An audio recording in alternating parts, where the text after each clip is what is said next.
Assalamualaikum warahmatullahi wabarakatuh. Baiklah teman-teman, pada kesempatan kali ini kami dari kelompok 4 ingin menyampaikan hasil diskusi online kami mengenai short run growth dan long run growth atau pertumbuhan ekonomi jangka pendek dan pertumbuhan ekonomi jangka panjang.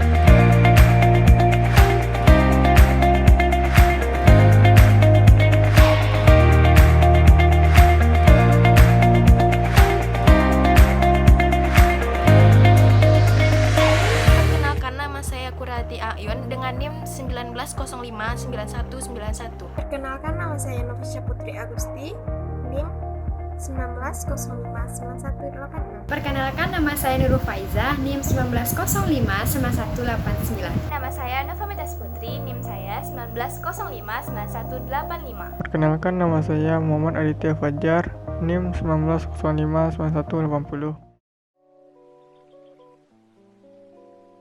Saya akan menjelaskan tentang materi pertumbuhan ekonomi dan faktor-faktornya. Pertumbuhan ekonomi adalah suatu proses perubahan kondisi perekonomian di suatu negara secara berkesinambungan ke arah yang lebih baik dalam periode tertentu.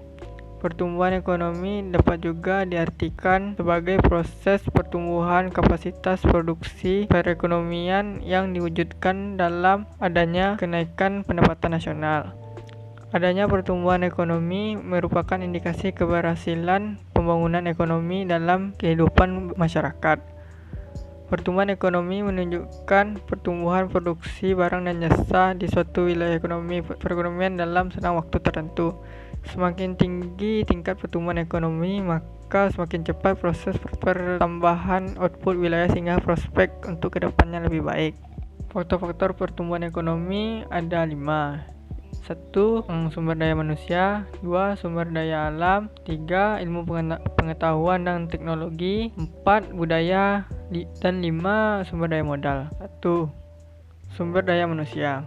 Sumber daya manusia merupakan faktor terpenting dalam proses pembangunan. Cepat lambatnya proses pembangunan tergantung kepada sejauh mana sumber daya manusianya selaku subjek pembangunan memiliki kompetensi yang memadai untuk melakukan pembangunan infrastruktur di daerah-daerah. 2. Sumber daya alam. Sebagian negara berkembang bertumpu kepada sumber daya alam dalam melaksanakan pembangunannya. Namun, sumber daya alam saja tidak menjamin keberhasilan pembangunan ekonomi apabila tidak didukung dengan kemampuan sumber daya manusianya dalam mengelola sumber daya alam yang tersedia, seperti kekayaan alam, mineral, contoh tambang, kekayaan laut, dan sebagainya. 3. Ilmu pengetahuan dan teknologi. Perkembangan ilmu pengetahuan dan teknologi yang semakin pesat mendorong adanya proses percepatan pembangunan. Pergantian pola kerja yang semula menggunakan tangan manusia digantikan dengan mesin-mesin yang canggih yang berdampak pada aspek efisiensi, kualitas, dan kuantitas serangkaian aktivitas pembangunan ekonomi yang dilakukan dan pada akhirnya berakibat pada percepatan laju pertumbuhan ekonomi. 4. Budaya. Faktor budaya memiliki dampak tersendiri terhadap pembangunan ekonomi yang dilakukan. Faktor ini dapat juga berfungsi sebagai pembangkit atau pendorong proses pembangunan, tetapi dapat juga menjadi penghambat pembangunan.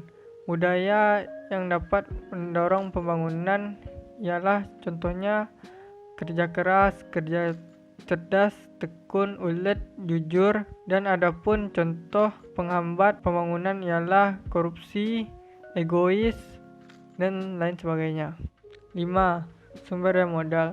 Sumber daya modal dibutuhkan manusia untuk mengelola SDM dan meningkatkan kualitas iptek.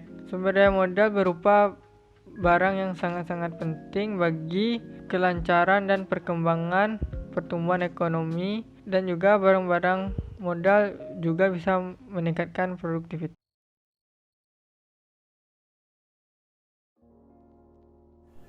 Nah, teman-teman, selanjutnya yaitu sumber-sumber pertumbuhan ekonomi dalam jangka panjang. Sebelum kita memasuki materi lebih dalam, tentu kita harus mengetahui apa sih itu jangka panjang. Nah, jangka panjang adalah periode waktu di mana semua input yang digunakan mengalami perubahan. Namun, teknologi dasar produksi tidak mengalami perubahan. Pertumbuhan ekonomi jangka panjang berasal dari peningkatan kualitas dan kuantitas faktor-faktor produksi dalam perekonomian. Pertumbuhan ditentukan oleh kapasitas perekonomian untuk meningkatkan output, dan ini ditentukan oleh peningkatan produktivitas modal dan tenaga kerja. Nah, teman-teman, terdapat beberapa sumber dalam pertumbuhan ekonomi, baik itu dalam jangka panjang maupun dalam jangka pendek. Mereka antara lain adalah sumber daya alam, sumber daya manusia, sumber daya modal, dan potensi produksi. Nah, teman-teman, yang terakhir yaitu menurut pendapat Todaro dan Smith tahun 2004, terdapat 3 faktor atau komponen utama yang menjadi pengaruh pertumbuhan ekonomi. Mereka antara lain yaitu pertambahan penduduk, akumulasi modal, dan yang terakhir kemajuan teknologi. Baiklah teman-teman, di sini saya akan menjelaskan tentang pertumbuhan ekonomi jangka pendek. Data pertumbuhan ekonomi yang seringkali dilihat dalam berbagai website atau surat kabar pada dasarnya adalah pertumbuhan jangka pendek. Data pertumbuhan jangka pendek lebih mudah dihitung dibandingkan dengan pertumbuhan jangka panjang. Mengukur tingkat pertumbuhan ekonomi dalam jangka pendek. Secara tradisional, ada 2 statistik untuk mengukur produksi barang dan jasa dalam sebuah perekonomian, yakninya yang pertama, Produk Nasional Bruto atau PNB, yang kedua, Produk Domestik Bruto atau PDB.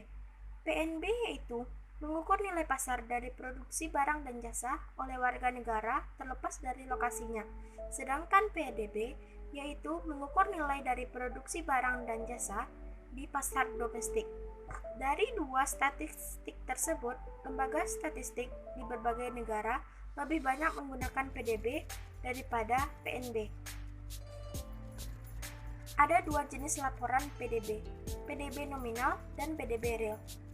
Perhitungan PDB nominal menggunakan harga berlaku, sedangkan PDB real menggunakan harga dasar. Nah, teman-teman, terdapat permasalahan dalam ekonomi jangka pendek antara lain yang pertama yaitu inflasi. Yang dimaksud dengan inflasi adalah suatu keadaan, kecenderungan kenaikan harga-harga secara umum dan terus-menerus. Cara mengendalikan inflasi. Yang pertama, kebijakan moneter.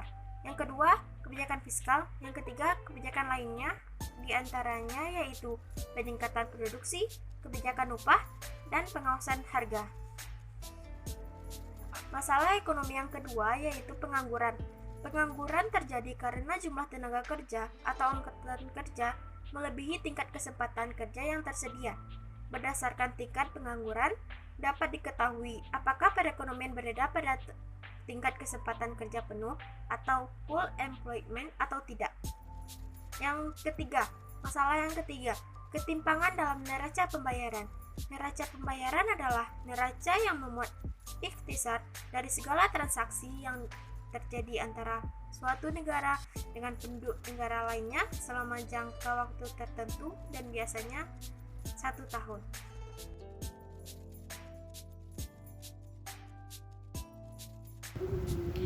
Baiklah teman-teman, selanjutnya saya akan menjelaskan tentang pertumbuhan ekonomi di Indonesia. Indikator agregat ekonomi makro yang digunakan untuk mengukur kinerja ekonomi suatu wilayah adalah Produk Domestik Bruto (PDB) untuk tingkat nasional atau Produk Domestik Rasional Bruto (PDRB) untuk tingkat provinsi dan kabupaten. PDRB adalah jumlah dari keseluruhan nilai barang dan jasa yang dihasilkan oleh masing-masing daerah pada suatu periode tertentu, biasanya 1 tahun. Penelitian ini menggunakan data PDRB atas harga konstan tahun 2001. Untuk data PDRB periode 2001 sampai 2011, menurut provinsi data diambil langsung dari laporan Badan Pusat Statistik. Pertumbuhan ekonomi Indonesia selama periode pengamatan tahun 2001 sampai 2011 bagaimana ditunjukkan pada gambar di atas mengalami fluktuasi. Namun secara umum pertumbuhan ekonomi cenderung meningkat. Rata-rata pertumbuhan ekonomi sebesar 5,33% per tahun. Menurut pertumbuhan ekonomi yang cukup tinggi terjadi pada tahun 2019, yaitu mencapai 1,46% atau nilai 6,1% menjadi 4,55%. Penurunan ini lebih disebabkan oleh penurunan pertumbuhan ekonomi yang terjadi di sebagian besar daerah di kawasan Barat Indonesia (KBI). Hal ini menunjukkan bahwa peran aktivitas ekonomi di kawasan Barat Indonesia (KBI) memberikan kontribusi yang cukup tinggi dalam membentuk produk domestik bruto (PDB) Indonesia jika dibandingkan dengan kawasan Timur Indonesia (KTI).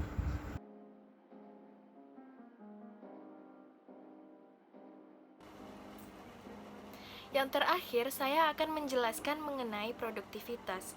Pengertian dari produktivitas adalah suatu faktor fundamental atau faktor mendasar yang mempengaruhi kinerja dari suatu perusahaan industri konstruksi. Suatu produktivitas dapat dinilai tinggi apabila kita dapat melakukan suatu pekerjaan dengan menggunakan waktu yang sesedikit mungkin dan memanfaatkan sumber daya sesedikit mungkin tanpa mengorbankan kualitas dari barang yang kita produksi. Faktor yang mempengaruhi produktivitas suatu perusahaan.